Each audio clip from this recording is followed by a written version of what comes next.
আপনি প্রত্যেকটা গাড়ি দেখেন ভিআইপি লাইন। উনারে বুঝান, ধর্মে উনারে বুঝান। আপনি স্লিপ নিয়ে এত কথা বললেন। সচিব হয়েছে তো কি হয়েছে? সচিব ইয়াতে দাঁড়াবে, লাইনে দাঁড়াবে। সচিব আবার কোটায় ফেরত আসতে চাচ্ছেন আপনারা? ভিআইপি বিড়ম্বনায় রাজধানীর এই ফিলিং স্টেশন। সাধারণ গ্রাহকদের যেখানে 10 থেকে 12 ঘন্টা অপেক্ষা করতে হচ্ছে, সেখানে ভিআইপি রেফারেন্সে মুহূর্তেই পাওয়া যাচ্ছে জ্বালানি। এমন সব অভিযোগে হট্টগোলে জড়িয়ে যাচ্ছে চালক ও পেট্রোল পাম্পের কর্মীরা। যে আসতেছে সচিব পরিচয় দিচ্ছে এবং পুলিশও বলতেছে সচিবের গাড়ি ঢুকতে দিতে হবে, না হয় পাম্প বন্ধ করে দিতে। এডিটের লোক কি আপনি সারাদিন বসে তেল নিয়ে দেবে? অথরিটি এখানকার না, আমরা তেল নিতে আসছি। 16 লিটার তেল পাই সিএনজি গাড়ি স্টার্টের জন্য। সেই স্টার্টের জন্য তেল নিতে আসলে আমরা সিরিয়াল দিছি, আর আমরা তেল পাই না। উপর দুপুরে হুমড়ি খাইয়া অবৈধভাবে ঢোকে। শুক্রবার রাজধানীর অধিকাংশ ফিলিং স্টেশনে সকালের দিকে বন্ধ ছিল জ্বালানি সরবরাহ।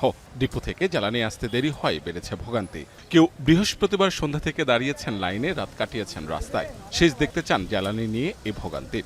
এই 12 ঘন্টা লাইনে থাকার পরে আমি তেলটা নিতে পারতেছি। সারা রাত ছিলাম আর কি, না হলে তো এখন পর্যন্ত নেওয়া সম্ভব হইতো না। আচ্ছা, আমি 10:30টায় ওইখানে চাদর বিছায়া মশার কামড় খায়া তারপরেও সিরিয়াল দিছি। কালকের থেকে আমি বিকাল 1টা থেকে তেল খুঁজতে আছি। অলরেডি আমি 1 লিটার তেল পুরাইছি তেল খুঁজতে যাই। পেট্রোল পাম্পের কর্মীরা বলছেন, চাহিদা অনুযায়ী তেল পাওয়া না গেলে এই সংকট থেকে মিলবে না মুক্তি।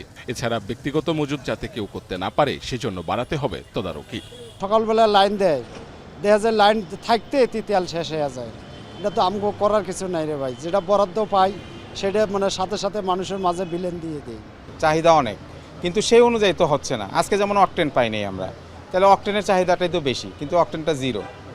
এদিকে বাংলা মোটরে জ্বালানি সংকট ও পরিবর্তিত বিশ্ব পরিস্থিতিতে নগরায়ন ও উন্নয়ন ভাবনা নিয়ে একটি সংলাপের আয়োজন করে আইপিডি, যেখানে সরকারের নেয়া নানা উদ্যোগ ও ব্যবস্থাপনা নিয়ে কথা বলেছেন বক্তারা। টেকসই জ্বালানি নিশ্চিতে সরকারকে সব পক্ষের সাথে আলোচনা করে সমন্বিত উদ্যোগের আহ্বানও জানান আলোচকরা। এখন এনার্জি যখন ক্রাইসিস হয় তখনই যেমন পরিকল্পনা কথাটা চলে আসে, টেকসই পরিকল্পনা। মাহবুব হাসান রিপন, এখন, ঢাকা।